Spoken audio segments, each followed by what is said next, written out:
All right, guys, today's video is growing monsters and the hurdles you encounter part 3. So I'm kind of moving away from the standard food plots that everybody's been told, hey, make really big food plots, nice food plots.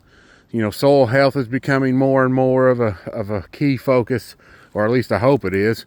I do here, but the more you focus on that, the better your results tend to be. But as small landowners, the hurdles we encounter is not only our property size, but what happens outside of food plotting. So if you're really wanting to strive for something better, we have to look at our property, research it. Don't be afraid to scour every corner of it and look for some ways to improve something. So this is part of our property. Do you see anything wrong with it?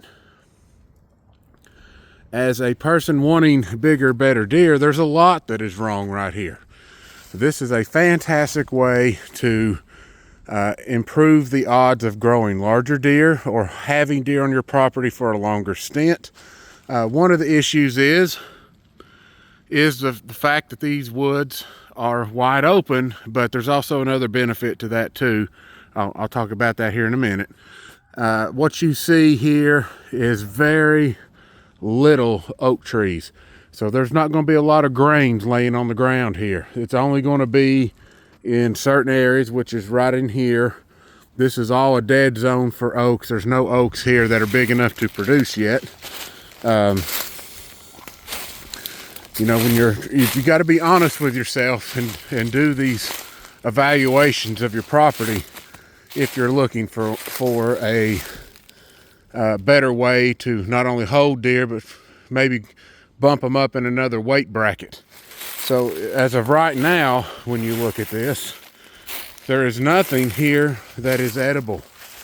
Absolutely nothing.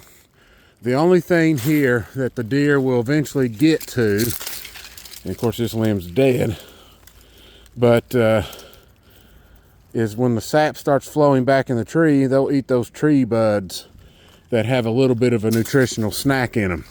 So they're here, they're not doing anything, they're not improving.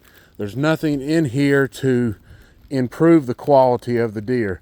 And yeah, wherever there's acorns in patches, they can stop in here and eat whatever's here. But remember, this also plays back into soil quality. I have horrible soil up here, and that soil test in the island confirms it. So the woods is going to be worse. So the quality of whatever they're eating in these woods is very low.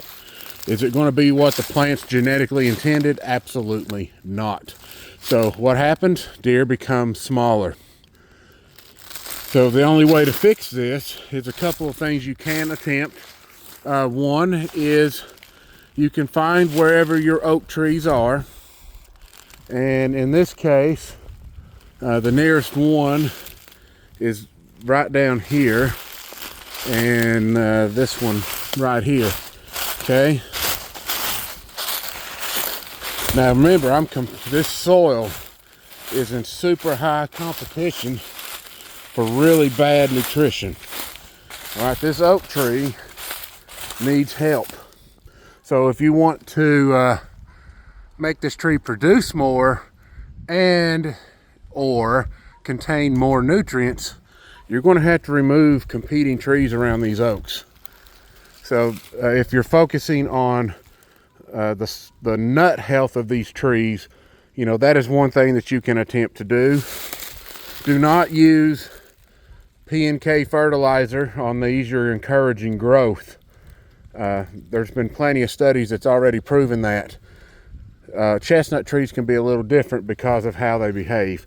Once these trees make their nuts for the year, you can add the P&K fertilizer to encourage growth. It's only after the fact that they've produced what they can. In my case, with researching, I'm looking for ways to increase production, so I'm trying to get volume of food in here. So what have I been doing for oak trees? I have been using boron. And if you want to see the proof of that, I do have videos on these oak trees where I put boron out and I was getting 10 times more the nut production. You'll see it in the video. The limbs are bowing and breaking once boron was applied, and that was it. So that helped these trees, just like fruit trees and the chestnuts I've shown you. Boron has the same effect for every tree in here. All right, so if you're focusing on that, let's say you clear out the competing trees. How far should I clear out competing trees? Well, that's another question you can ask yourself. This could be based on the size of the tree or what you think is satisfactory for you. So in this case, if you're cleaning out competing trees, I would probably cut everything down to where that one's at, and possibly this one, and do a 360-degree ring around it, and that would help this tree compete for the majority of the nutrients. But you also have to remember, if you're cutting trees down, that's a stump cut. What stump cut's going to do? They're going to sucker back, which means the roots are not dead and still competing for nutrition. So if you cut the trees down, you need to apply that ring of herbicide around the cut within 5 minutes of cutting a tree. If you don't, it actually heals over with that sap within 5 minutes, and you'll have to make another fresh cut. So if you're having issues getting trees to die, it may be you're just applying that herbicide too late. So as soon as you cut a tree down, the clock's ticking. 5 minutes, get it on and kill the tree. And that way this tree can compete. You can see here, like if you get rid of some of these other competing trees here, look at how narrow the crown of that tree is. So if you could increase that by 10 to 15 times, you're going to see a volume of nuts here. That will help the volume of food that this property is producing. It will also simulate as if you added additional oak trees. So if you allow this tree to fully canopy, it would simulate what 10 to 20 smaller oaks would do. So that is maximizing space available on small tracts of land. Now, the other big elephant in the room here, when you're trying to grow giants, is what about burning? Is burning good for your property? And I would say, without a doubt, yes. However, you're going to encounter hurdles to this particular problem. My case is, my property is not completely surrounded by solid barriers.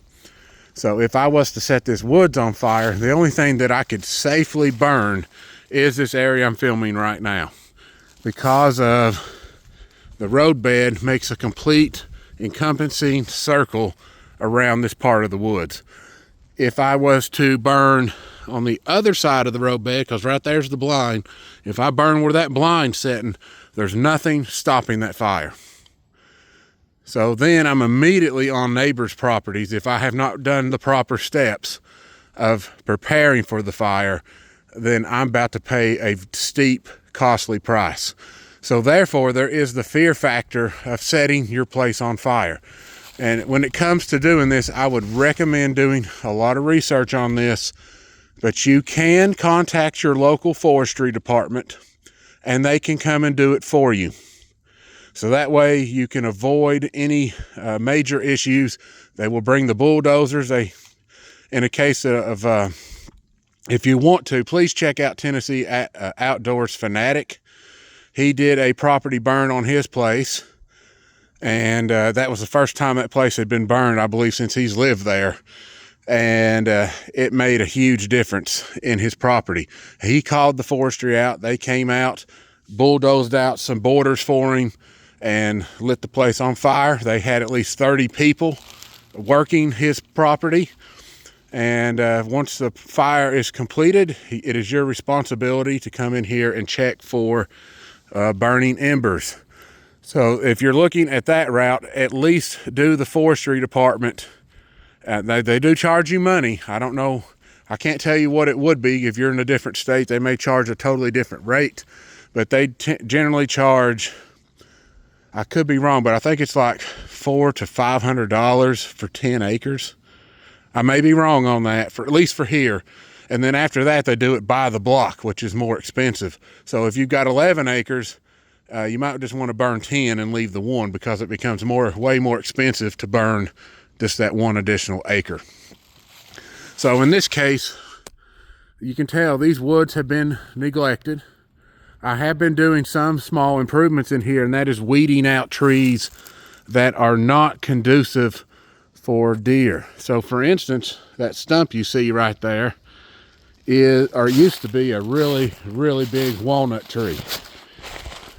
And I did use that money to purchase more stuff for deer, because we did come in here and remove a few of the walnut trees.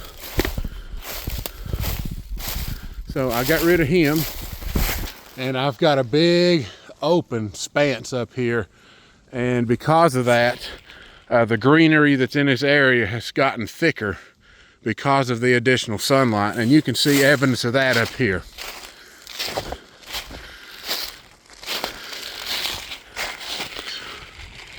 See what we've done here? This is not the type of greenery I want, but you can see there is some form of greenery that has popped up in here. And that is because sunlight has become a much bigger factor than what it used to be. This looked like a dark pit when this walnut tree was in here. And also, walnuts release an enzyme that kill competing plants. So if you're looking for that native vegetation in your woods, walnuts is not going to help you in that factor. There was absolutely nothing growing around that tree except for occasional vine or two. That was it. Now the tree's dead, and we just have to let the enzyme filter out. But it is giving other trees, you know, a shot at growing healthier, even though poplar trees do not help. It's a really nice stand of poplars right there. In all reality, those would be removed. You know, if you had I don't have full control to do this, so a lot of things I'm listing I can and cannot do. So this is a hurdle as well that I run into when it comes to reality. So I'm not allowed to come in here and clean house, cut all this down, and leave nothing but oak trees, and then let this grow back up into a thicket as cover. Or you want native species to dominate in here in that first 3 or 4 feet. Then it would simulate some type of thicket, would provide cover similar to what the field's doing. So this is a major hurdle that I run into when it comes to me maximizing deer size, deer antler, and how many days out of the year they stay on this property. The older this woodland has gotten, the more open it has become. And therefore the buck's pattern has changed over time. The yearling bucks don't care. They'll use this all the time. But when it comes to those bigger mature deer, they're looking for something thicker, more cover, and they feel secure that way. Now, kind of back on this burning thing here. When you burn, you are not only helping your property by getting rid of this leaf litter, you are also killing ticks, unwanted pests. If you can catch them on top here, they can burn and die. And the after effect of a burn can still kill ticks. Ticks need moisture to live, and the larger of an area you burn, the more likely they could survive the fire or fall off of a deer when they come walking back through. But the odds of that tick living dramatically drops off, because then it has to go and find moisture. So think about the size of a tick, and if everything in the view of this camera is burnt, there is no shelter, no moisture, that tick is going to die. So you can reduce your tick population, which helps get rid of parasites like I talked about in the first video. I would love to burn this area. I have found several seed ticks, which is the first stage of a tick's life. They're very, very tiny, like a ballpoint pen, and they will encompass your body if you're not careful. So I have found patches of that in here, and it's right where the deer come in and out. Isn't that amazing that I can find where the baby ticks are just by knowing where the deer trails are? Anywhere along those paths, you are susceptible to getting hit. So that tells me they don't fall too far off of a deer, and they find the nearest place around them, lay their eggs, and those babies crawl up whatever's around them and wait. Now, here's another thing. This tree is another good example of poor soil quality. There's nutrients here. There's quite a bit in a tree this big. So what's the problem? It's rotting, right? Well, that's the problem. It's the rate of decay that takes forever to recycle these nutrients. I'll be dead and gone before this tree here has ever rotted out and disappeared. See, some of them limbs have been laying there for decades. That tree has been dead for decades. I mean, that's been 20, 25 years that tree's been dead. And we're still having issues trying to get this back into the ground. When you burn, those nutrients are instantly released. So the trees that do remain from a fire will grow stronger, will grow faster, also have a burst of nutrition, like what I talked about for these oak trees. You're looking for that burst of nutrition to help with your nut crop. So for that first year or two, that fire will generate a new wave of nutrition and increase the health of your forest. And when that happens, when you know that the health of your forest is going up, then the health of your deer will follow that. Also, if you're doing, this is a long stinted video on this part 3 for this, but I believe it's important. If you have a wooded property, and I don't care if it's 10 acres or 5 acres, if it's surrounded by nothing but woods, that's where food plots come into play. There are people that can still grow giant deer on native species by themselves. So for those that are the native branch people, that's completely fine. I have no quarrels about managing deer using just natives. Those food plots do not have to be limited, especially around this area. If this was all solid natives front to back, my deer would probably average at least 15 to 20 pounds more weight than what I've got now, and maybe average another 10 to 12 inches of antler, depending on what type of natives come up in here. I've also been actually introducing bagger lice in here over time. I've been doing trace mineral experiments, which I have not shared all that information with you. I'm waiting to see what happens with some of these natives. I've showed one video only, a little quick burst on copper, and that's it. I'm not showing anything else right now, and when the time comes, I'll release that information. But the hurdles, fear, neighbors, would that neighbor be happy if I set this place on fire? Probably not. You also may have to purchase prescribed fire insurance. So that way, if you do burn your place off and somebody tries to sue you for doing that, then you have coverage. Sad to say that, but yes, there are people that can sue you for doing prescribed fires. And that's another fear factor that kicks in. Now, the neighbors around here, all but maybe one, I know would be fine with it because they know what I'm doing. But there's always that one that you never know about. But it wouldn't stop me. I'll still burn this place if I get the green light to do it. Another thing is the amount of neighbors you have. Now, this is the harsh reality of hunting, guys, especially with tracks like what I've got. The more people that move in, the harder it is on you. I'm having to step up my competition game because of how many people has moved in. The number of deer in here are continuing to decline now, which is not what I wanted, period. This was by far the worst hunting season I've had up here in probably 8 to 10 years. All my target bucks are dead. One of them I found out got killed on the archery hunt. Didn't know it till about last week. The Big 10, I heard somebody had killed it maybe about 2 miles from our place. The other deer that I was hoping would live and come through, like Sports, he was actually on my list. He was a 3.5-year-old. He met the requirements. 2 days later, after I posted about Sports, he got shot and killed. Another deer that I had let walk this year got shot and killed by the same neighbor.